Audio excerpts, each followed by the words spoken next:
Welcome back to the deep dive. This is where we take that sometimes overwhelming stack of sources, legal codes, histories, debates, and we really try to boil it down into something clear, something useful for you. Today, we're embarking on a bit of a comparative journey, looking at the classical world. We've got a really fascinating mix of materials in front of us, not about one specific event, but really drilling down into the nuts and bolts of law and order in ancient Greece and imperial Rome. So our mission today, we want to distill the core ideas behind these foundational legal systems, but maybe more importantly, we want to see how they actually worked, how they bent or sometimes, even broke under the strain of politics and, well, just massive social change. It's about the gap between law on paper and law in action, especially when things got personal. And that contrast you mentioned, that's really the heart of it, I think. Because the sources, they paint two quite different pictures, don't they? With Rome, you see this huge ambition towards a formal, almost universal system, a legal science, really, trying to govern this vast, diverse empire with one set of rules. But then you look at the Athenian stuff, and it feels completely different. It's intensely personal. It's driven by rhetoric, by who's persuasive in the moment. Honestly, it often feels less like a modern courtroom and more like a formal stage for playing out political rivalries right there in public. Understanding that difference is key. Okay, let's start with Rome then, the great legal architects, and let's Mhm. go right back to the beginning, the archaic roots. When you look at that early law, it seems almost, I don't know, obsessed with ritual, with getting the words exactly right. Oh, absolutely. That's the DNA, you could say, of archaic Roman law. Formalism. Procedure wasn't just important, it often was the substance.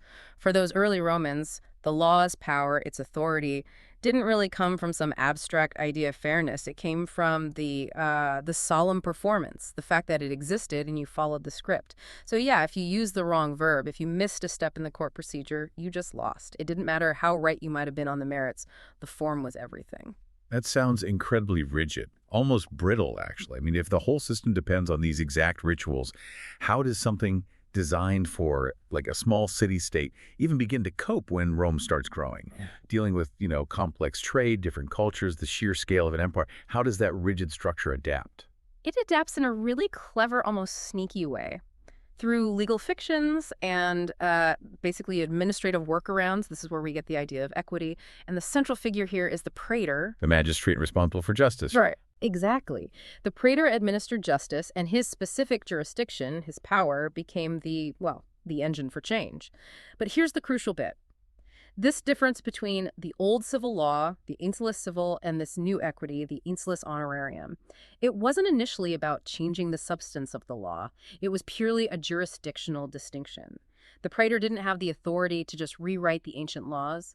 That would have been unthinkable. Instead, he created a parallel track using his power to grant remedies, to grant actions in court.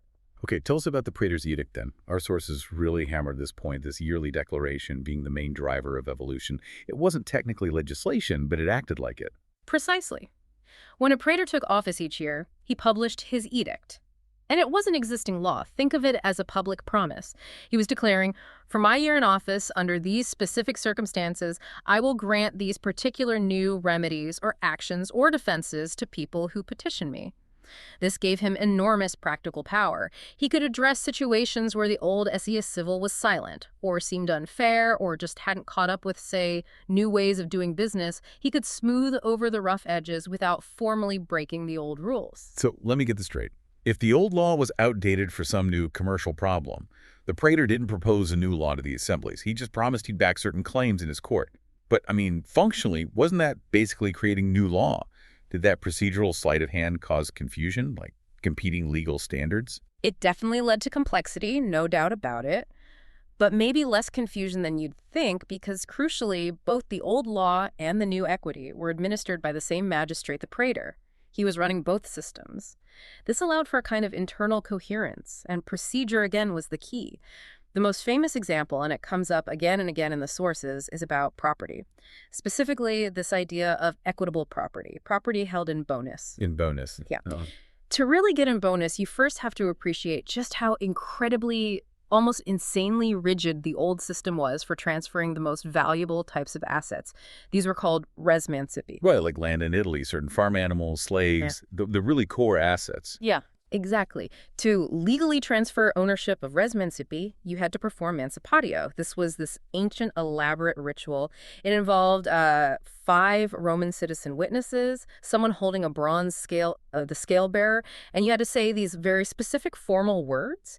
And if you Right. missed a single step, if one witness wasn't there, if you flubbed the Latin phrase, technically, under the civil law, ownership hadn't transferred. The original owner still held the legal title, even if they'd been paid in full and handed the thing over. Wait, seriously. This ritual with witnesses and a scale bearer, it persisted deep into the imperial period just for a legal transfer. That seems incredibly impractical. Why keep that complexity? Why not just, pass a law saying, look, if money changed hands and the item was delivered, the sale is good. Because that reverence for the law, especially the ancient law, was so deeply tied to the sanctity of the form, the ritual itself. To change the ritual directly, to pass a law saying mancipatio wasn't needed, would have been like admitting the ancestors got it wrong, that the foundational Idicious civil was flawed. And that was just culturally, almost psychologically, very difficult. So the solution wasn't to change the law, but to work around it procedurally. If someone bought, say, a piece of land, a res mancipi, but they did it through simple, informal delivery, traditio, Yeah. they paid the money, shook hands, took possession. Under the strict civil law, they weren't the owner. But the praetor recognized them. Yes, they weren't the civil law owner, but the praetor recognized them as having the property in bonus, essentially, in their goods, under their control and benefit. They had equitable title. Okay, so you had this situation. The buyer has equitable title in bonus, but the seller technically still holds the civil title. What stopped the original seller, maybe if they were dishonest or just a real stickler for the rules, from coming back later and saying, hey, that mancipatio ritual wasn't done right, give me my land back? This is where the procedural genius really kicks in. The praetor didn't grant the in bonus owner some new kind of ownership certificate. He simply used his power over court procedure. He would refuse to grant the old civil law owner the specific legal actions or defenses, the pleas that they would need to successfully sue and reclaim the property. So if the civil law owner tried to sue the person who held the property in bonus, the praetor would grant the in bonus owner a special defense, an acceptio. Something like the acceptio rei venditae et traditae, the defense of the things sold and delivered. This defense specifically blocked the civil law owner's claim based on the failed ritual. So it's using procedural tools to achieve a substantive outcome. Precisely. And what this meant, practically, is that the praetor could effectively bypass the need for that really long, complex process of usucapio that's acquiring ownership through long possession, usually 2 years for land. He could give the buyer, the one who bought informally but fairly immediate, protected property rights. It wasn't an explicit change in the law about ownership. It was administrative power, almost defiance against tradition, making property rights responsive to commercial reality purely by strategically granting or denying access to specific courtroom procedures. That's genuinely fascinating. It's like the legal system evolved by adding layers of complexity, not necessarily by simplifying things. Okay, shifting slightly. This same kind of formalism must have also made contract law pretty tricky in the early days, right? Our sources mention that informal agreements, what they called pacts, needed a lot of caution before they became actual enforceable contracts. Oh, absolutely. Early Roman contract law was heavily centered on specific forms. The classic example is stipulatio. This required a very formal question and answer format. Do you promise to pay me 100 sesterces, spondero? I promise. If you didn't have that exact verbal exchange, the agreement just wasn't binding under the civil law. Simple agreements, informal understandings pacts had no inherent legal force on their own. They were just agreements. Morally, maybe, but not legally binding. So how did the praetor tackle that? I mean, surely the marketplace, especially as Rome grew, needed simple, everyday agreements to be reliable, to be enforceable. It did, and the praetor engineered another sort of procedural revolution here. It happened gradually. Initially, they didn't try to make these informal pacts directly suable. Instead, they first allowed pacts to be used defensively. As a defense, how would that work? Okay, say A sued B for a debt that was originally valid under a formal contract. But maybe later, A and B had informally agreed, just a simple pact, that B didn't have to pay it back or only had to pay half. Under the old law, that pact meant nothing. But the praetor started allowing B to raise that informal agreement as a defense in court. Yes, the original debt was real, but we made a later pact to modify it.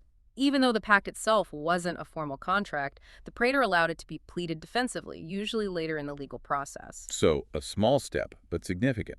allowing informal agreements to block formal claims. Exactly. And this was huge. It was an incremental shift, but it eventually evolved.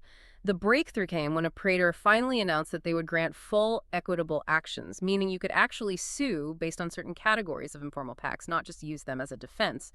But there's a key condition. The pact had to be founded on a clear transaction, a discernible underlying reason or reality, what the Romans called a causa. It couldn't just be a naked promise hanging in the air. So there needed to be some substance behind it, a sale, a loan, some kind of exchange. Right. This was the real pivot point.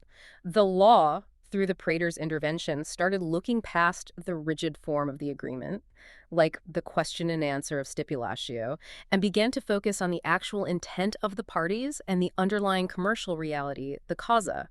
It's really the moment where mutual agreement itself, grounded in a clear purpose, starts to become a recognized legal concept in Roman thinking, a major step away from pure formalism. Okay, so we've seen how Roman law built in this flexibility, mostly through procedure.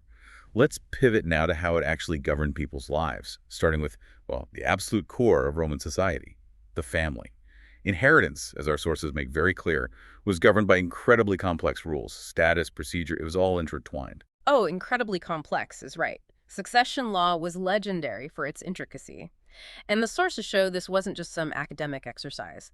Interestingly, even after the Western Empire fragmented, you see echoes of this complexity carried on by the Germanic kingdoms that took over the Visigoths, the Lombards, and so on. They often developed their own complex rules, sometimes distinguishing between property someone inherited, the ancestral land or allowed, versus property they acquired themselves during their lifetime, the acquisitions. And different rules might apply to each, often designed, to keep that ancestral property within the family line, usually the male line. It shows how deeply embedded these kinds of distinctions were. So that Roman complexity had a very practical goal, keeping family structures and land ownership stable over generations. But despite all that formalism, the sources also highlight moments where Roman legal thinking showed, well, a surprising degree of humanity, especially when interpreting wills. We have that really specific famous case cited by the jurist Celsus involving the birth of children. Yes, that's a classic example, and it shows where interpretation could sometimes override strict formalism. The situation was this. A father wrote a will, and he set up different ways his estate would be divided depending on whether a son or a daughter was born after he made the will. This was pretty standard stuff, anticipating different family outcomes. Male heirs usually got more. Right, but the twist, according to the sources, was that both a son and a daughter were born, and the will only accounted for an either-or scenario. So technically, legally, the will was invalid, right? Broken, the sources say, which would mean the estate defaults to the rules of intestacy, often the worst possible outcome for a Roman family trying to manage its property. Exactly. Under a strict literal reading of the Iulius Civil, the conditions weren't met, so the will failed. Game over. However, the jurist Celsus, a very influential figure, approved a different approach. He argued for a division that tried to honor what the father presumably intended, even though he hadn't spelled it out correctly. Celsus reasoned that the father obviously wanted all his children born after the will to inherit something, and likely wanted his wife provided for as well, relative to the children. So, rather than let the will fail completely, Celsus approved a specific division. It was the son getting 4/7, the wife 2/7, and the daughter 1/7. 4/7, 2/7, 1/7. Those are very precise fractions. Doesn't sound like just a simple, equitable split. Yeah. How did Celsus land on those numbers? Well, the thinking seems to be it was a calculation.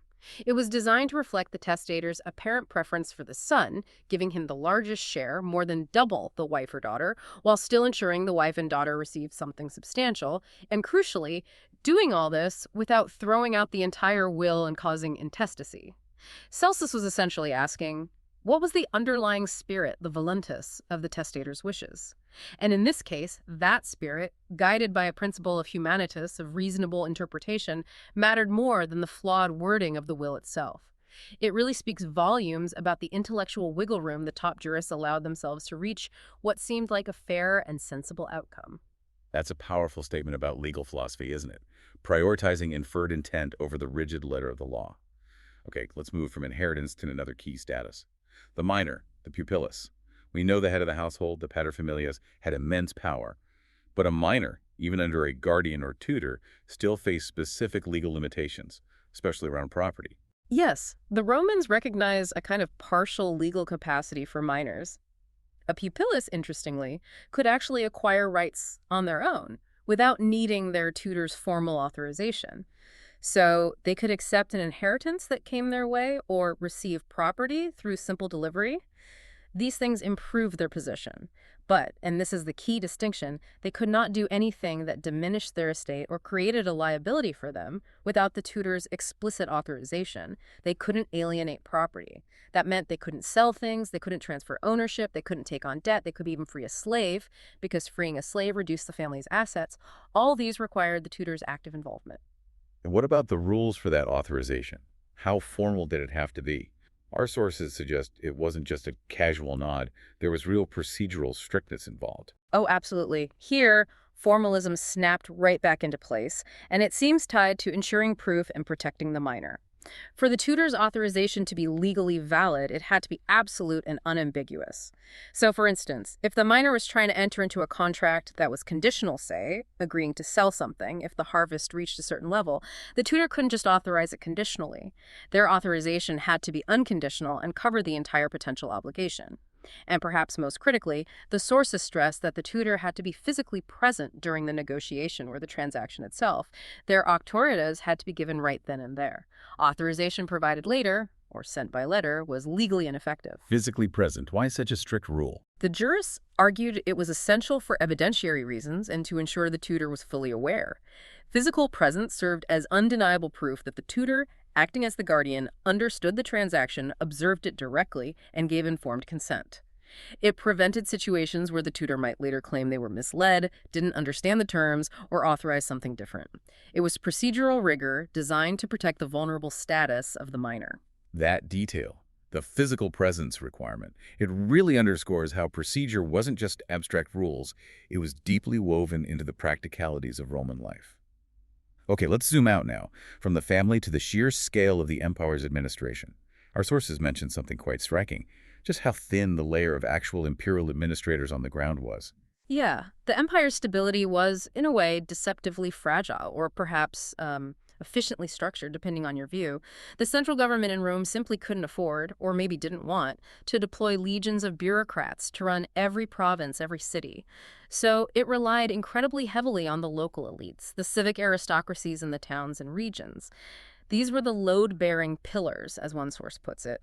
These local bigwigs were responsible for collecting taxes locally, organizing public works, keeping order, and to keep them on side, to ensure their cooperation, central taxation rates were often kept relatively low. Which sounds good, but didn't that reliance create problems like opportunities for those local elites to skim off the top? Massive opportunities. This reliance created huge structural incentives for corruption, what the Romans called peculatio. Because the emperor's direct oversight was distant, and the local governor or magistrate held immense power and prestige locally, there was just enormous scope for these elites to enrich themselves. They could inflate tax assessments and pocket the difference, demand illicit fees for services, manipulate grain supplies, essentially treat their public office as a private business to generate profit. It was almost expected to a degree. And when this system went badly wrong, it could be spectacular. The case of Gaius Verus, the governor of Sicily, is always held up as the absolute textbook example of judicial corruption, really shaking the foundations. Verus wasn't just skimming a bit. According to Cicero, who prosecuted him in a series of blistering speeches, Verus was systematically venal. He essentially put his entire judicial authority up for sale. Cicero accused him of selling favorable edicts, selling verdicts in court cases, selling appointments, selling his entire jurisdiction for cold, hard cash. Selling his jurisdiction. Yeah. The implication was terrifying for Romans. It meant that justice in Sicily, under Verus, wasn't about law or evidence, it was purely transactional. Whoever paid Verus the most won. Cicero argued this wasn't just local graft. It was a betrayal of the very idea of imperium, the legitimate legal authority flowing from Rome. It was undermining the empire's claim to provide predictable justice. That really shows the system's vulnerability. So how did Rome try to keep some control over these powerful governors way out in the provinces, especially when it came to the ultimate exercise of state power, criminal justice, and punishment? They tried to control it through very specific procedural rules, basically maintaining an imperial monopoly on the most severe forms of violence. When it came to the death penalty, governors had the authority to impose it, the esius gladii, or right of the sword, but they were strictly limited in how they could do it. The default authorized method was execution by the sword, usually decapitation. And other methods were forbidden. Explicitly forbidden, according to jurists like Ulpian. The sources list them. Governors were not allowed to use the axe, or a club, or a noose, or poison, or even flogging as the method of capital punishment. These weren't necessarily about mercy, they were procedural constraints. They aimed to standardize executions across the empire and prevent governors from using methods that were seen as excessively cruel, perhaps locally traditional, or maybe just too barbaric for Roman sensibilities. Keep it clean, keep it standardized, keep it under the sign of the sword. So procedure as a tool of central control again. But what about crimes seen as directly threatening the state itself? Treason, desertion from the army. Did those same restrictions apply? Not entirely. When the crime was seen as fundamentally attacking the state or its military foundations, the gloves came off and the rules shifted. For crimes like treason, aiding the enemy, or desertion, a specific horrifying penalty was prescribed: vivicombustion, burning alive. And what's really critical here, the sources emphasize, is that this penalty, vivicombustion, was applied regardless of the convicted person's social status. Normally, Roman law made huge distinctions in punishment. The upper classes, the honestiores, might get a relatively quick death-like decapitation, while the lower classes, the humiliores, could face much harsher, more torturous methods like crucifixion or being thrown to wild beasts. But for these ultimate crimes against the state, burning alive was the sentence for everyone, elite or commoner. It signaled the absolute priority of state security and loyalty above even the deeply ingrained social hierarchy. Okay, let's shift gears dramatically now. We move from the systematic, procedure-obsessed world of Rome to Athens. Here, the sources suggest law felt very different. Less like an abstract code, much more like an intensely personal political battleground. The focus seems to be heavily on individual conflict and how it relates to the stability or instability of the city-state itself. That's right, and the context is crucial. Much of our source material for Athenian law comes from periods of intense turbulence, especially around the Peloponnesian War. You read Thucydides, you read the orators, and the backdrop is constant crisis, existential conflict. The sources talk about these relentless naval campaigns, the clashes around the Saronic Gulf places like Sacriphilia, Aegina. Athens was constantly fighting rivals like Corinth and Aegina just to survive. This environment of perpetual warfare meant the political system, and by extension the legal system, was always operating under incredible pressure. And that pressure often boiled over into outright civil war within cities, right? What the Greeks called stasis. When the democratic and oligarchic factions clashed, it seems like any idea of neutral justice just went out the window.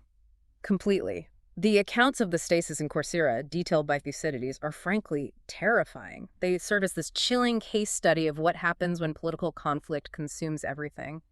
After the Democratic faction won a key naval battle, they didn't just take back political control. They unleashed this wave of raw, unchecked vengeance against the oligarchs. The sources describe summary executions, people being forced into suicide, acts of what Thucydides calls inhuman vengeance. And they violated sacred rules too, didn't they? Yes, think about the legal and religious boundaries that were just shattered. The Democrats hunted down and killed oligarchs who had fled for safety, seeking sanctuary as suppliants in the temples. To kill a suppliant, especially near a temple, was a profound violation of sacred law believed to invite divine retribution. Thucydides even mentions fathers killing their own sons if they were on the opposing side. It shows how the political feud completely obliterated not just the judicial process, but even the most fundamental family ties. Law was simply replaced by licensed, politically motivated killing. It's a stark reminder that law only functions when there's a political community willing to uphold it, even when it's inconvenient. This brings us neatly to a really distinctive feature of Athenian legal life that our sources highlight: ecthra, personal enmity, personal hatred. It sounds like rather than trying to exclude bias, Athenian law actually sort of formalized it. It absolutely did. Ecthra wasn't seen as a problem to be eliminated from the legal system. It was a recognized, legitimate, and entirely acceptable reason to bring a lawsuit, whether it was a private dispute or even a public prosecution. If you hated someone, maybe because of a family feud going back generations, or because they slighted you publicly, undercut your business, or simply belonged to the opposing political faction, the Athenian legal system provided you with the official arena to pursue that feud. So going to court was just another way to attack your enemies. In many ways, yes. That's why Athenian courtroom speeches, the ones that survive, are so intensely personal, so full of character assassination and appeals to prejudice. A speaker before a jury wasn't just laying out the facts of the alleged offense. They were often constructing this whole narrative about the long-standing bad blood between them and the defendant, explaining why they personally had the right and the duty to bring this person down.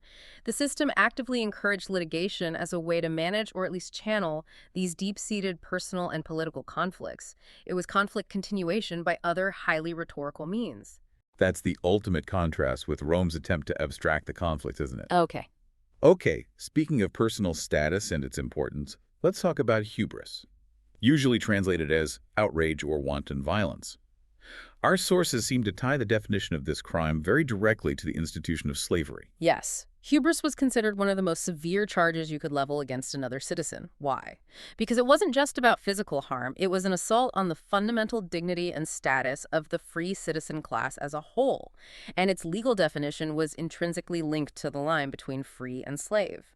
The core idea, as the sources explain it, was that hubris involved treating a free man as if he were a slave.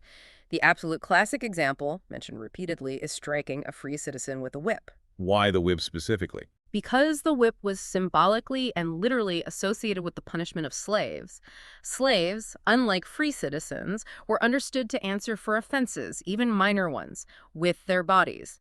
It was considered perfectly normal, legally acceptable for slaves to be routinely subjected to physical discipline, whipping, beating, even torture, both privately by their masters and sometimes publicly by state officials. That was part of their degraded servile status. They didn't have bodily integrity in the same way a citizen did. Okay, so the physical pain of being hit with a whip was bad, obviously. But the legal and social outrage of hubris came from the symbolic act. It was about degrading the free citizen, treating him like chattel, like someone whose body could just be violated at will. Precisely. It was a fundamental violation of the victim's free status. The law drew a very sharp line. The body of a free citizen was, in principle, inviolable from the kind of physical punishments reserved for slaves. A citizen could be fined, exiled, lose their rights, even be executed by the state in certain ways, but they couldn't just be casually beaten or tortured like a slave. So, prosecuting someone for hubris wasn't just about punishing an assault, it was about publicly reaffirming that crucial boundary, defending the core sociopolitical identity and privilege of the entire citizen class against status degradation. If citizenship offered that vital protection from physical degradation, let's look at how the Athenian state enforced the obligations of citizenship. Things like military service, or maybe more relevant for the wealthy, the financial duties. The civic ideal, the ideology, always praised voluntary self-sacrifice, right? The brave hoplite soldier choosing to fight for the polis. That was definitely the ideal, the public rhetoric. You see it in funeral orations and philosophical texts. The day-to-day reality, especially for the wealthy citizens who shouldered the enormous costs of funding the navy, religious festivals, and other public services, the liturgies involved a fair amount of compulsion. It's fascinating how often, when wealthy Athenians spoke in court or in the assembly, they referred to these expensive public duties not as voluntary contributions, but as a necessity, an anion, or even as a command, an order from the city. So they're deliberately framing their financial contributions, which were legally mandated for the rich, using the same language as the forced military conscription that applied to ordinary hoplite soldiers. Why would they do that in a democracy that supposedly valued volunteering? It seems to have been a clever rhetorical strategy, serving a couple of purposes. By emphasizing the compulsion, the necessity of their liturgies, they highlighted the sheer scale of their sacrifice and their indispensable contribution to the city's survival and flourishing. This helped justify their high social status and political influence. They were effectively saying, look how much the city forces us to contribute. We are essential. It reinforced the idea that even in a democracy prizing freedom, the state's most vital functions relied on enforcing obligations, particularly on the wealthy. It allowed them to simultaneously claim the moral high ground for their sacrifices while subtly reminding everyone else of their crucial power-giving role. And did this duality apply to military service too? Praising courage, but also enforcing it? Absolutely. Citizen courage, especially hoplite courage in the battle line, was massively incentivized. There were public honors, praise, status attached to bravery. But it wasn't just left to individual choice or virtue, it was also rigorously enforced. The law backed up the expectation of courage.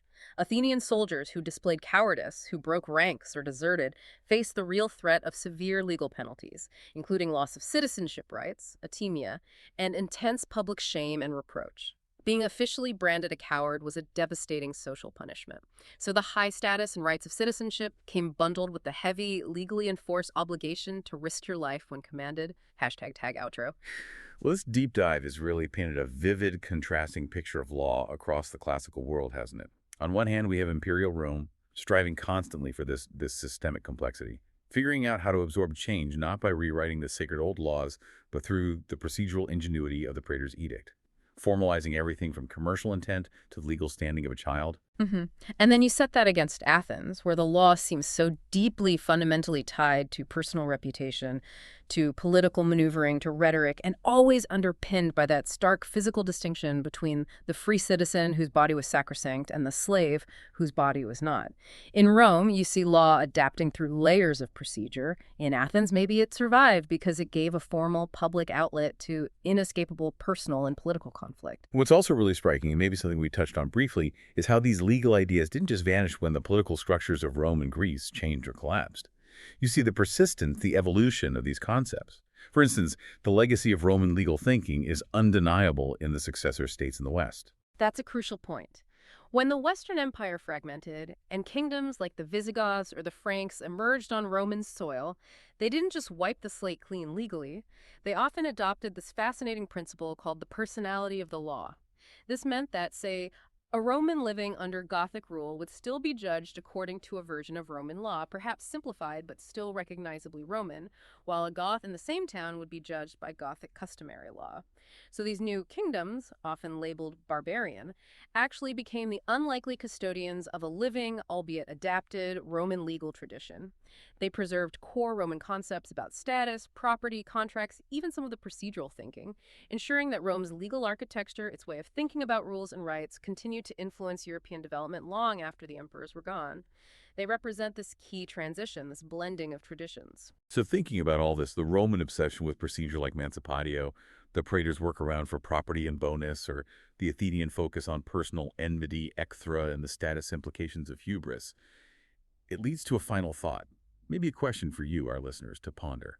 Is law, when you strip it all back, less about achieving some kind of abstract universal justice and maybe more fundamentally about managing perception, about defining and enforcing status, about channeling necessity and compulsion? Is it, in the end, a highly complex, formalized mechanism designed primarily to articulate and maybe even maintain the very social hierarchies and the inevitable human conflicts that it claims to stand above and regulate? Something to think about. We'll see you next time on The Deep Dive.